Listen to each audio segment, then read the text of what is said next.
संजय शिरसाटांवर 5,000 कोटी रुपयांच्या घोटाळ्याचा आरोप। नवी मुंबईतलं सिडको जमीन वाटप प्रकरण शिरसाटांना भोवणार? शिंदेंच्या शिवसेनेच्या अडचणी वाढणार?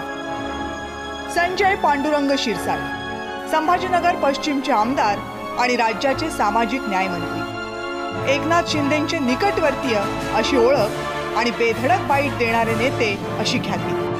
पण डिसेंबर 2024 मध्ये महायुती सरकार सत्तेत आलं आणि शिंदेंच्या शिवसेनेतून जर कुणी सर्वाधिक अडचणीत आलं असेल तर ते म्हणजे संजय शिरसाट। याचं ताजं उदाहरण म्हणजे नवी मुंबईतला कथित भूखंड घोटाळा।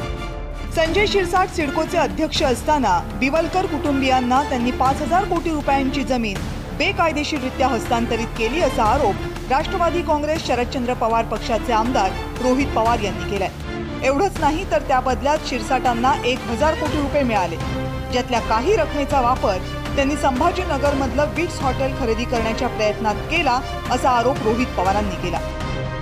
निर्णयाचा आधार सिडकोचा ठराव, ठरावाचा आधार नगर विकासाचे पत्र, नगर विकासाच्या पत्राचा आधार विधी व न्याय विभागाचा अहवाल आणि विधी व न्याय विभागाचा अहवालच जर सिडकोने नाकारला असेल, ही क्रोनॉलॉजी बघितली तर हा पूर्ण प्रस्ताव आणि ही 5,000 कोटी रुपयाची जमीन जी बिवलकर परिवाराला या सरकारने सिडकोने दिली ती इल्लीगली दिली आणि याच्या मागे नक्कीच पैशाचा कुठं ना कुठेतरी व्यवहार हा झालेला आहे।